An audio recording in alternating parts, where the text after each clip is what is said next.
ఈ క్రిస్మస్ పురస్కరించుకొని మన గ్రామానికి క్రిస్మస్ శుభాకాంక్షలు తెలియజేయడానికి వచ్చామండి. అందరికీ హ్యాపీ క్రిస్మస్, మేరీ క్రిస్మస్.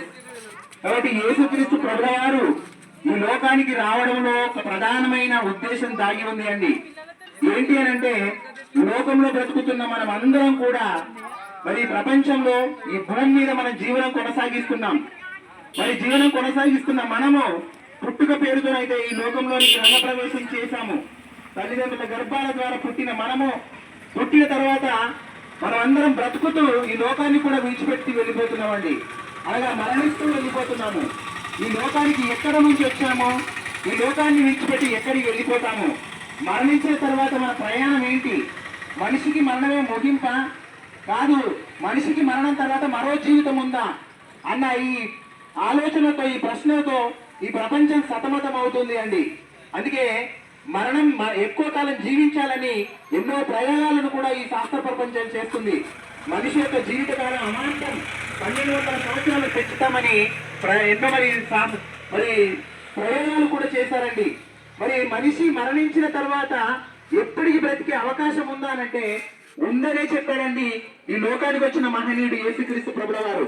మనిషి అనగానే కనిపించే దేహం మాత్రమే కాదని, ఈ దేహాన్ని నడిపిస్తున్న శక్తివంతమైన ఆత్మలుగా మనం ఈ శరీరంలో ఉన్నామని, ఈ శరీరాన్ని విడిచిపెట్టిన ఆత్మలమైన మనకు చావు లేదని, శాశ్వత కాలం బ్రతుకుతామని చెప్పాడండి. మనందరికీ తెలిసిన మాటనే. శరీరము మట్టిలోనికి వెళ్ళిపోతుంది, కట్టెల్లో కాలిపోతుంది.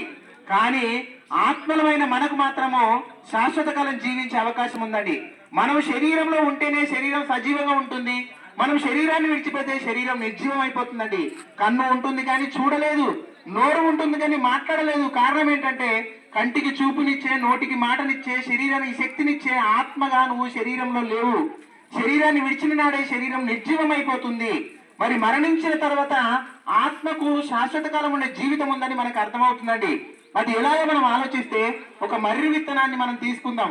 మర్రి విత్తనం ఎంత ఉంటుందండి? ఆవగింజ అంత ఉంటుందండి.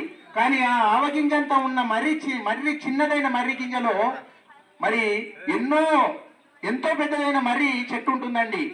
మరి అంత పెద్ద మర్రి చెట్టు ఒకనాడు ఎక్కడుంది అంటే చిన్న ఆవగింజంత ఆకారంలో ఉన్న ఆ చిన్ని గింజలోనే అంత పెద్ద చెట్టులో ఉన్న సంగతి మనం గమనించాలి. అనగా ఒక విత్తనం భూమిలో పడి మొక్కగా బ్రతికినట్టే మనం కూడా చనిపోయిన తర్వాత సమాధిలో నుంచి తిరిగి లేస్తామని యేసుక్రీస్తు ప్రభువు వారు బోధించడమే కాకుండా ఆయన తాను మరణించి సమాధి చేయబడి 3వ దినమున తిరిగి లేపబడి రుజువు చూపించాడండి. మనం కూడా సమాధి నుంచి లేస్తామని, అలా లేవాలంటే ఈ లోకంలో మనము మరి పరిశుద్ధులుగా, నిర్దోషులుగా, పాపం లేని వారిగా, మరి మంచివారిగా, మనం నీతిమంతులుగా బ్రతకాలని బోధించాడండి.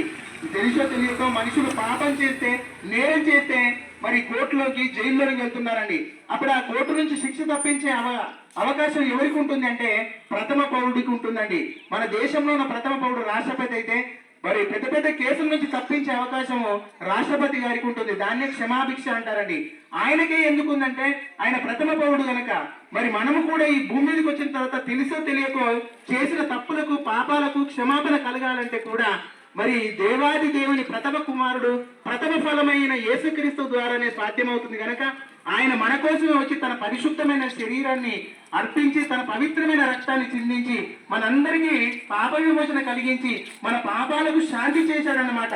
కాబట్టి మనం అందరం బ్రతికుండగానే క్రీస్తు కార్చిన పరిశుద్ధమైన రక్తంలో మన పాపాలను కడుక్కోగలిగితే మరణించిన తర్వాత ఎప్పటికుండే స్వర్గలోకానికి చేరిపోతాము.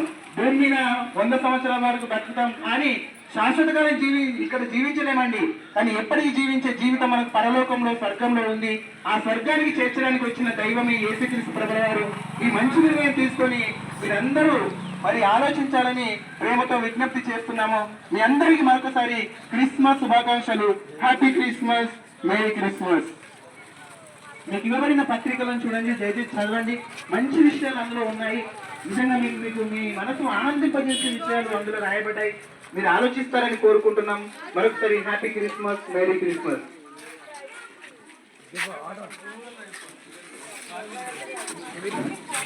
మరణము రుచి చూడక బ్రతికే నరుడెవడు, కరకాల విలోకంలో